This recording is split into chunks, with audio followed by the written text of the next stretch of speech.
Hello everyone, welcome to this session of Textbook Super Coaching. This is me Tulika, your UGC NET Paper 1 faculty, and these are the timings of my free live sessions on YouTube and Textbook app. Learners, don't forget to like, share and subscribe to our channel. अगर आप textbook super coaching platform पर नए हैं तो हमारे channel को subscribe जरूर से कर लीजिए अगर आप भी कर रहे हैं तैयारी UGC NET SET JRF assistant professor या पीएचडी एग्जाम्स की.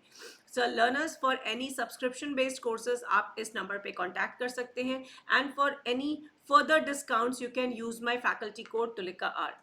Not only that learners, do join my Telegram group. इस ग्रुप के थ्रू हम आपके साथ सभी इंपॉर्टेंट अपडेट्स शेयर करते हैं, सेशंस के लिंक्स, पीडीएफ्स और भी बहुत सारी इंफॉर्मेशन आपके साथ शेयर की जाती है. So around 10,000 students have already join this Telegram channel जहां आपकी बहुत पीयर लर्निंग भी होती है. So don't forget to join the Telegram group.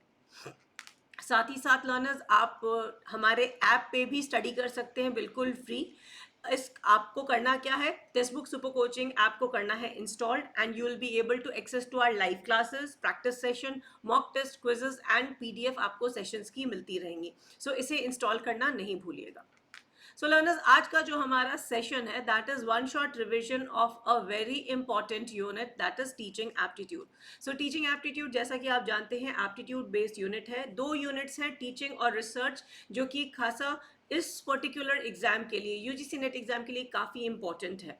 तो इससे किस तरह से क्वेश्चंस आते हैं, एप्लीकेशन बेस्ड क्वेश्चंस, उन सभी को हम आज इस सेशन में करेंगे कवर. तो सारे क्वेश्चंस को अटेम्प्ट जरूर से कीजिएगा and try to figure out the reason behind the right answer.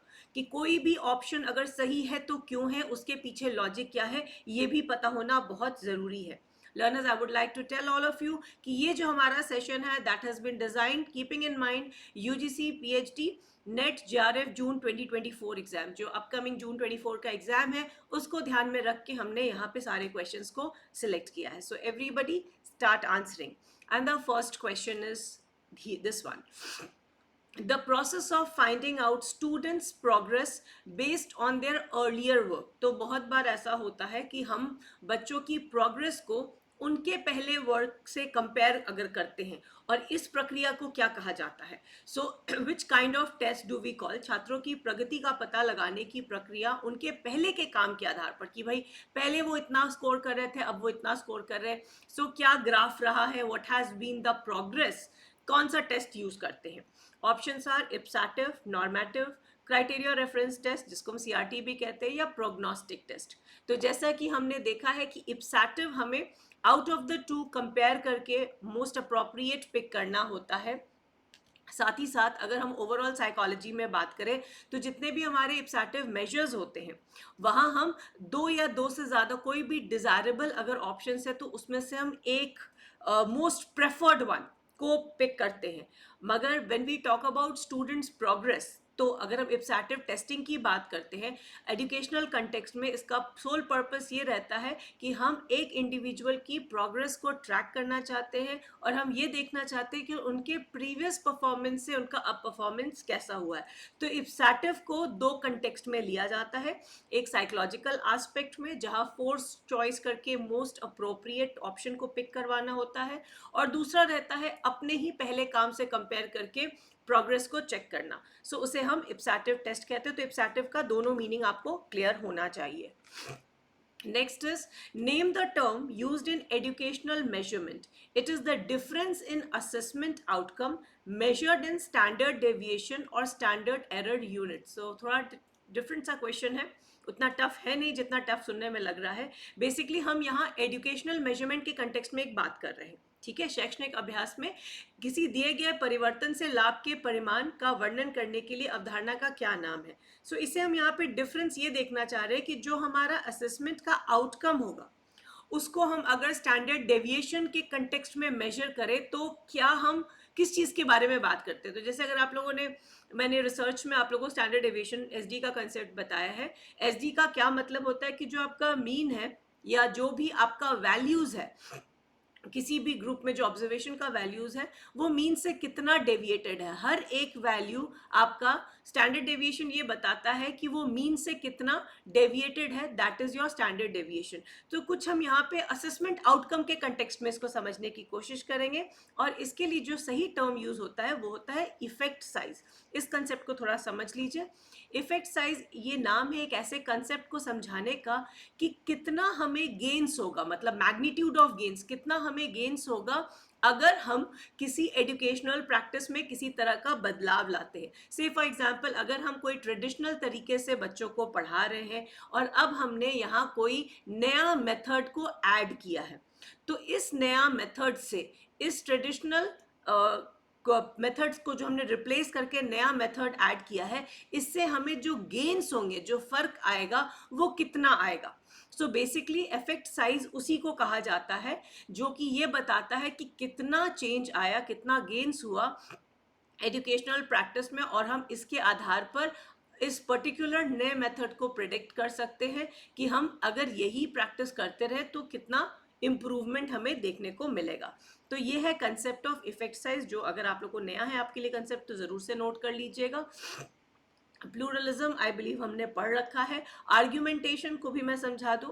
Argumentation theory का जो बेसिक कंसेप्ट होता है वो ये होता है कि कोई भी चीज़ जब हम किसी भी प्रेमाइस को स्टडी करते हैं, किसी भी कंसेप्ट को स्टडी करते हैं, तो उसके कंक्लूजन पे हम कैसे पहुंचते हैं? Through certain logical reasoning. हम रीजन करते हैं, लॉजिकली उस चीज़ को प्रूव करते हैं, तब हम उस आर्ग्यूमेंट को सिद्ध कर सकते हैं। वही बताता है हमें हमारा आर्ग्यूमेंटेशन थ्योरी। तो यहाँ पे जो क्वेश्चन है इसका सही answer is effect size. Next question, which of the following is an example of non projected aid? तो इनमें से bulletin board, projector, film strip या स्लाइड्स, इनमें से कौन सी नॉन प्रोजेक्टेड एड है? क्वेश्चन नंबर 3, आई बिलीव ये आप लोगों ने पहले भी क्वेश्चन कर रखा है। So yes, absolutely correct. जो बुलेटिन बोर्ड होती है उसमें किसी तरह का प्रोजेक्टर या प्रोजेक्शन नहीं यूज़ किया जाता है, तो इस वजह से बहुत ही ट्रेडिशनल तरीका है इंफॉर्मेशन को डिस्प्ले करने का। तो बुलेटिन बोर्ड एक नॉन प्रोजेक्टेड एड है। अगर हम प्रोजेक्टर, फिल्म स्ट्रिप्स या स्लाइड्स की बात करते हैं तो उसका जो कंटेंट है वो किसी ना किसी प्रोजेक्टर पे, प्रोजेक्टेड स्क्रीन पे दर्शाया जाता है, तो उसे हम प्रोजेक्टेड एड कहते हैं। Moving to the next question, which of the following learning experience is most effective way for retention? अगर आपको कोई चीज़ याद रखना है, अगर हम जैसे लर्निंग की बात करते हैं, अधिगम की बात करते हैं, तो इनमें से कौन सा एक्सपीरियंस आपको सबसे लंबे समय तक चीज़ों को रिटेन करने में मदद करेगा? अगर कोई चीज़ आपको लेक्चर के माध्यम से पढ़ाई गई है, अगर आपने वो काम एक्सपेरिमेंटल प्रोजेक्ट्स के थ्रू देखा है, करके देखा है, अगर आपने स्लाइड्स को प्ले कर स्लाइड्स चलाना सीखा है, अगर आपने टीचिंग यूज़ की है विथ वाइट बोर्ड, तो इनमें से कौन सा सबसे लंबे समय तक रिटेन करने में मदद करेगा? अब इस क्वेश्चन के साथ मैं आपको एडवर्ड गेल का कंसेप्ट भी याद करा दूं, जो कि किस चीज़ पर एम्फसाइज करते हैं कि जो चीज़ें हम पढ़ते हैं या जो चीज़ हम करते हैं, कौन सी चीज़ हम ज़्यादा लंबे समय तक रिटेन करके रख सकते हैं। सो आई बिलीव डेल का कोन ऑफ एक्सपीरियंस में भी कुछ इसी तरह का कंसेप्ट था। सो कंसेप्ट जो है हमारे एक जगह के दूसरे जगह भी अप्लाई हो सकते हैं, इवन अगर हमने उनको डायरेक्ट फॉर्म में नहीं पढ़ा है। तो जैसे कि डेल के एक्सपीरियंस में भी ये बात कही गई थी कि हम जब चीज़ करके देखते हैं, कुछ हम अपने से खुद से एक्सपीरियंस करते हैं, तो वो हमें ज़्यादा या दिन तक हम उसे रिटेन कर सकते हैं। तो यहाँ बेसिकली एक्सपेरिमेंटल प्रोजेक्ट्स एक ऐसा ऑप्शन है जो कि हमें लंबे समय तक इफेक्टिव तरीके से कोई भी कंसेप्ट को रिटेन करने में मदद करता है। Learners, before I move to the next question, I would like to remind all of you कि 12 मई संडे को टेक्स्ट बुक ऑफिस नोएडा में होगा आपका offline OMR sheet mock test. तो बिल्कुल आपको जो 18 जून को होने वाला है उसका लाइव एक्सपीरियंस आप कर सकेंगे, live in the sense offline exam दे सकेंगे। रियल एग्जाम बेस्ड टेस्ट होगा, पेपर 1 और पेपर 2 दोनों का। इसको ज्वाइन करने के लिए करना क्या है, आप इस स्कैन को भी इस कोड को स्कैन करके रजिस्टर करा सकते हैं, दिए गए लिंक पर रजिस्टर करा सकते हैं, बट रजिस्ट्रेशन ज़रूर से करा लीजिए। और नॉट ओनली दैट, अगर आपका इसमें परफॉर्मेंस अच्छा होता है तो टॉप 5 स्टूडेंट्स को कैश प्राइज मिलेंगे और साथ साथ मिलेगा free enrolment in our mentorship programme. So it's a win win situation. जो भी आसपास है नोएडा के, दिल्ली में जो आ सकते हैं, ज़रूर ये एक्सपीरियंस करें। साथ ही साथ learners, I would like to tell all of you the JRF booster courses are going live with paper 1 and paper 2 की ये सभी सब्जेक्ट्स की क्लासेस, एंड ये सारे कवर करा रहे हैं हम आपको अपकमिंग एग्जाम्स को ध्यान में रखते हुए. तो high quality questions are being dealt with and fully solved previous years questions are covered with study notes and mock tests. Moving to the next question. Which satellite system is used in स्वयं प्रभा? तो स्वयं प्रभा में इनमें से कौन सा satellite system यानी कि उपग्रह प्रणाली का उपयोग किया जाता है? Is it QuickBird? Is it GSAT-15? Is it Landsat TM or is it Cartosat? So I believe ये हमने पढ़ रखा है. स्वयं प्रभा के माध्यम से अगर हम ऑनलाइन टीचिंग की बात करते हैं तो 24/7 कंटेक्स्ट में स्वयं प्रभा को हम पढ़ते हैं. काफ़ी सारे चैनल्स हैं इनके. पहले we had 32 channels and we had 34 channels and 80 were launch but 40 are operational as of now. So इसके लिए सपोर्ट करने के लिए एक साइट चाहिए, सैटेलाइट की ज़रूरत पड़ती है, and that satellite is GSAT-15 जो कि स्वयं प्रभा को सपोर्ट करती है.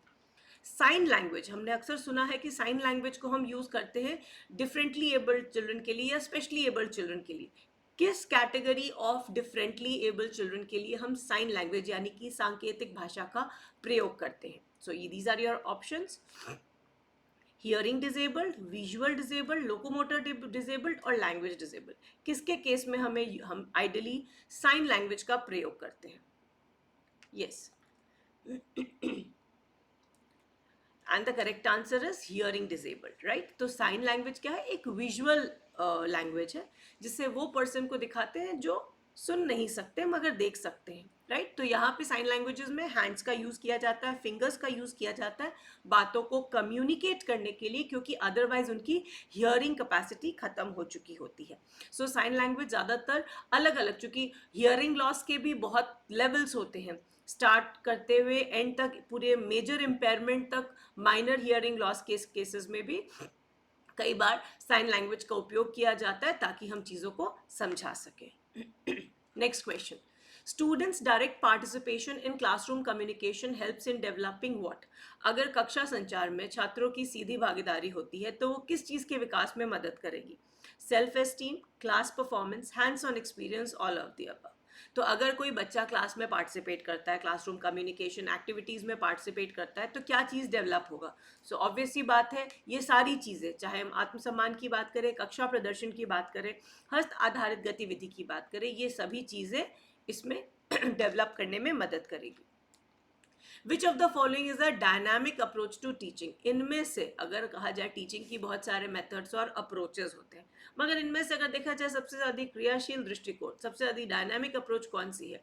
Learning through activities, forceful teaching and learning, syllabus oriented lectures, covering random topics. क्या लगता है इनमें से सबसे अप्रोप्रिएट या सबसे डायनामिक तरीका क्या होगा टीचिंग के लिए? And yes, of course it will always be learning through activities. इससे लर्निंग भी परमानेंट होती है, लंबे समय तक होती है और इंजॉयबल भी होती है. So it is considered to be as the most dynamic approach to teaching.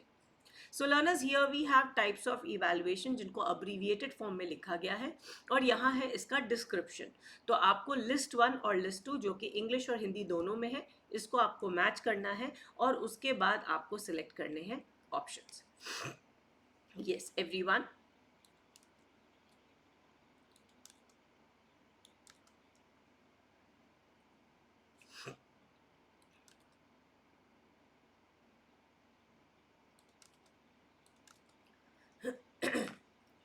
Yes, and the correct answer for this is 2, second option, जिसमें हम NRT नॉर्म रेफरेंस टेस्टिंग को हम कनेक्ट करेंगे, जहां हम कंपेयर करते हैं पीयर्स के साथ, हमारे साथ वाले, जिसको हम हमेशा क्या कहते हैं? शर्मा जी का बेटा या बेटी. CRT जब हम कहते हैं तो हम क्या कर रहे होते हैं? क्राइटेरिया, एक हमारे पास सेट प्री डिटरमाइंड क्वालिटीज़ होती हैं, उनके अगेंस्ट में हम टेस्ट करते हैं. और कंप्लीट कॉम्प्रिहेंसिव इवैल्यूएशन बात करता है थ्रू आउट द ईयर चलता है, और यहाँ पे किसी भी तरह की कोई प्रॉब्लम होती है तो उसको निदान करने की, डायग्नोस करने का इसमें कैपेसिटी होती है. एंड CBT जो आप लोग पहले देते थे, कंप्यूटर बेस्ड टेस्टिंग, वो एक ऑल्टरनेटिव है जो कि कन्वेंशनल पेपर पेंसिल टेस्टिंग के कंटेक्स्ट में यूज़ किया जाता है, राइट. तो ये चारों ही types of evaluation are quite important, तो ये आपको अच्छे से सॉल्व कर लेना है. Next question. Teacher plays an important role in the teaching learning process as the dash of learning. तो टीचर का रोल क्या होता है? एक फैसिलिटेटर, एक पार्टिसिपेंट, एक एडवाइजर और एक practitioner. Out of these teacher का रोल सबसे अप्रोप्रिएट क्या कहा जाएगा जब हम टीचिंग लर्निंग प्रोसेस की बात कर रहे हैं? Question number 10 everyone. Yes, and the correct answer for this is facilitator, right? तो टीचिंग इंटायर प्रोसेस में टीचर का जो काम होता है वो लर्निंग की पूरी, अधिगम की पूरी प्रक्रिया को फैसिलिटेट करना होता है।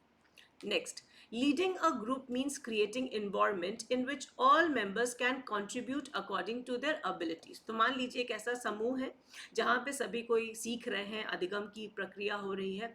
तो अगर एक समूह को नेतृत्व करने का ये अर्थ है कि एक ऐसा वातावरण बनाना जिसमें सभी सदस्य अपनी क्षमता के अनुसार योगदान दे सके। हर किसी की एक ग्रुप बना है अगर, तो हर किसी का अपनी एबिलिटी है, ज़रूरी नहीं हर कोई सब बराबर हो, हर किसी की अपनी कैपेबिलिटी होती है। तो अगर वो ऐसा ग्रुप बना है जिसमें हर कोई अपनी एबिलिटी के अनुरूप कंट्रीब्यूट करता है तो इसको क्या कहा जाएगा? Communication skill, collaborative skill, creative thinking skill या डिसीजन मेकिंग स्किल। क्योंकि यहाँ पे हर कोई कंट्रीब्यूट कर रहा है according to each respective skills, respective abilities, हम यहाँ कोलैबोरेट करने की बात कर रहे हैं। हो सकता है किसी में लीडरशिप स्किल्स हो, किसी में टीम वर्कर वाला स्किल हो, किसी में क्रिएटिविटी एस्पेक्ट हो, किसी में डिसिप्लिन या मोटिवेशनल एस्पेक्ट हो। तो हर कोई अगर अपना अपना स्किल का इस्तेमाल कर रहा है तो ये सेटअप जो बन रहा है this is of collaborative skill. Next, the main goal to increase discipline in the classroom is, तो कक्षा को अनुशासित करने का मुख्य लक्ष्य डैश विकसित करना है। तो learning friendly environment, good behaviour of students, peace and order in the classroom या सेल्फ डिसिप्लिन अमंग स्टूडेंट्स। तो अगर हम बात करें अपने ही क्लास की, अगर हम बात करते हैं तो अगर हम चाहेंगे कि हमारे क्लास में, हमारा जो वर्चुअल क्लास है इसका मेन गोल होना चाहिए कि हम डिसिप्लिन बढ़ा दें, तो कैसे संभव है? How is it possible? It is only by self-discipline among students, right? So अगर increase करना है तो it should always be coming from each one of the students so that the discipline is being maintained, right? Next question. Learning involves a collection of stimulus response sequence. तो कोई भी learning क्या होती है, बहुत बार सिलेक्टिव परसेप्शन से होती है और एस और आर के बीच के इस बॉन्ड की वजह से होती है। तो जब भी लर्निंग होती है तो बहुत सारा स्टिमुलस रिस्पॉन्स का सीक्वेंस चला आता है। सो ये एक सेंट्रल आइडिया है किस लर्निंग थ्योरी का? हम बहुत सारी लर्निंग थ्योरीज पढ़ चुके हैं। We talk about constructivism, cognitivism, humanism, behaviourism. इसमें से कौन सा फोकस कर रहा है जहां हम सीक्वेंस की बात कर रहे हैं, स्टिमुलस रिस्पॉन्स की? किस लर्निंग थ्योरी में इसके बारे में बात कही जाती है? एंड आप जानते हैं कि ये बिहेवियर जो है वो हमारा स्टिमुलस और रिस्पॉन्स के साथ सबसे ज़्यादा इसका जुड़ाव है, सबसे ज़्यादा इसका कनेक्शन है। तो जब भी लर्निंग एस और आर के बॉन्ड की वजह से होगी, ये बिहेवियरल अप्रोच की तरफ इशारा करती है जिसको हम बिहेवियरिज्म भी कहते हैं। सो कोग्निशन हम सभी को ही जानते हैं, it is related with the mental aspect, जैसे कि थिंकिंग हो गया, मेमोरी, रिकॉल, प्रॉब्लम सॉल्विंग, ये सब हमारी कोग्निटिव एबिलिटीज़ है। ह्यूमनिज्म एस्पेक्ट जो है वो क्या बात करता है? वो इस तरह की शिक्षा की बात करता है जिसमें एक ग्रोथ माइंडसेट हो। कंस्ट्रक्टिविज्म ये कहता है कि एक बहुत ही स्टूडेंट सेंट्रिक अप्रोच को फॉलो करता है और ये कहता है कि हर बच्चा अपनी नॉलेज को खुद से कंस्ट्रक्ट करता है, बिल्ड करता है अंडरस्टैंडिंग, और इसमें उसकी प्रायर एक्सपीरियंस और नॉलेज का बहुत बड़ा रोल होता है, राइट? तो हम यहाँ बात कर रहे थे बिहेवियरिज्म की, जो कि प्योरली एक पेडागोजिकल थ्योरी है। बच्चों का बिहेवियर समझना बहुत ज़रूरी है, उसी अकॉर्डिंगली हम बच्चों को पढ़ाते हैं। और ये थ्योरी ये कहती है कि हम जो भी नॉलेज को एक्वायर करते हैं ये हमारे ऑब्जर्वेशन के ऊपर आधारित होती है। तुम चीज़ों को देखते हैं, स्टिमुलस के अगेंस्ट में रिस्पॉन्स करते हैं और ये सीक्वेंस चलता जाता है, right?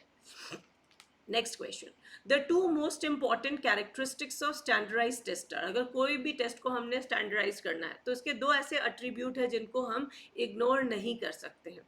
So objectivity and reliability and validity, reliability and usability and practicability and usability. तो मोर और लेस अगर हम टेस्ट्स की बात करते हैं तो सारी चीज़ें हमें चाहिए, बट स्टैंडर्डाइज कर देना है तो this Duo can not be ignored. और इसी वजह से अगर हमें पढ़ना भी होता है टाइप्स ऑफ, तो टाइप्स ऑफ यूजेबिलिटी नहीं पढ़ते हैं, टाइप्स ऑफ प्रैक्टिबिलिटी नहीं पढ़ते हैं, टाइप्स ऑफ रिलायबिलिटी और वैलिडिटी ही पढ़ते हैं, क्योंकि इनमें बहुत सारे टाइप्स और सब टाइप्स हैं जो कि स्टैंडर्डाइज टेस्ट को दे गिव अ एक ठोस आधार देते हैं।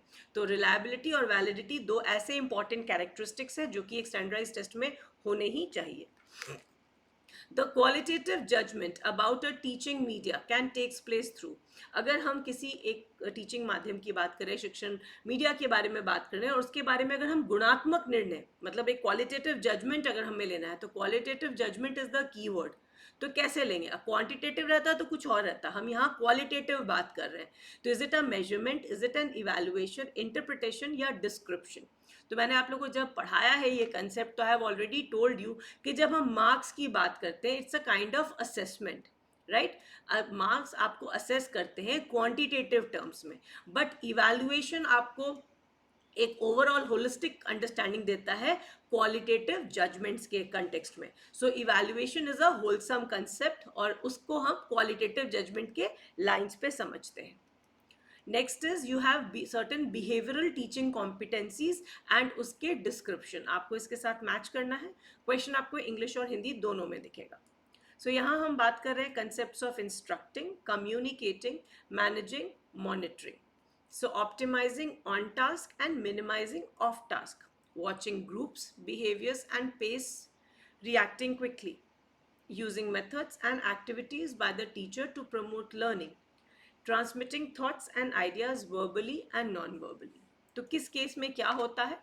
Question in Hindi.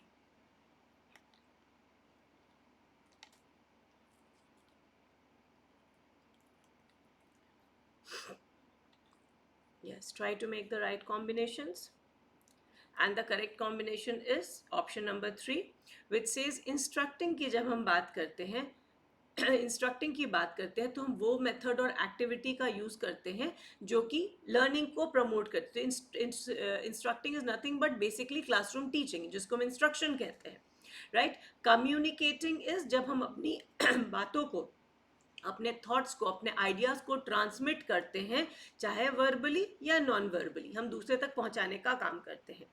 मैनेजिंग की बात किया जाए तो जिस चीज़ की ज़रूरत नहीं है उसको हटा दिया जाए, जिसकी ज़रूरत है, जो ज़्यादा इंपॉर्टेंट चीज़ें हैं उनको की जाए। जब हम ये अप्रोच उठाते हैं तो basically we try to organise and manage things and monitor associated with watching, observing कि कैसे लोग काम कर रहे हैं, लोगों का स्पीड क्या है, बिहेवियर क्या है, और उसी अनुरूप अगर हम रिएक्ट कर रहे हैं तो ये सारी बातें हमारी ओवरऑल मॉनिटरिंग में आ जाएगी। So learners, that's it for the session and ये है आपका होमवर्क क्वेश्चन। तो होमवर्क क्वेश्चन में आपको आंसर देना है, one significant feature that enhances the quality of teachers communication in classroom. तो एक वो महत्वपूर्ण विशेषता कौन सी है जो कक्षा में शिक्षक के संचार की गुणवत्ता को बढ़ाती है? तो low noise level inside and outside the classroom, students level of understanding, teachers ability to empathize with student, accuracy in the content being communicated। तो ये प्योरली एप्लीकेशन बेस्ड क्वेश्चन है जो कि आपका एप्टीट्यूड टेस्ट करेगा कि कितनी आपको टीचिंग समझ में आती है, right? So there is no right और wrong question and answer, but again ये एप्टीट्यूड की बात है तो ध्यान से इस क्वेश्चन को आंसर करेंगे। And learners, please mark the date and calendar and if possible do attend this, क्योंकि आपको वहाँ जाना होगा। 12 मई को है, शेड्यूल किया गया है टेक्स्ट बुक ऑफिस नोएडा में, जो कि 16 सेक्टर के बगल में। बाकी सारी डिटेल आपको मिल जाएगी। आपको करना है खुद को register by scanning this code और by on the link which is been provided. So यहाँ पेपर 1 और पेपर 2 दोनों का ही एग्जाम होगा, आपका रियल एग्जाम वाला फीलिंग आएगा। And after the exam gets over you tend to, अगर आपका परफॉर्मेंस बहुत अच्छा रहता है तो टॉप 5 स्टूडेंट्स को मिलेंगे कैश प्राइज और साथ में मिलेगा free enrolment in mentorship programme. So learners, our JRF boosters are going live with paper 1 and paper 2 के ये सभी सब्जेक्ट्स जिसमें 100% क्लासेस लाइव हो रही हैं और हम कवर कर रहे हैं exam oriented questions for upcoming June 2024. So learners, don't forget to like, share and subscribe to our channel. मेरा टेलीग्राम ग्रुप ज्वाइन कर लीजिएगा and for any subscription based courses आप इस नंबर पे कांटेक्ट कर सकते हैं। अपना होमवर्क क्वेश्चन का आंसर कमेंट में ज़रूर लिख दीजिएगा। Thanks for watching.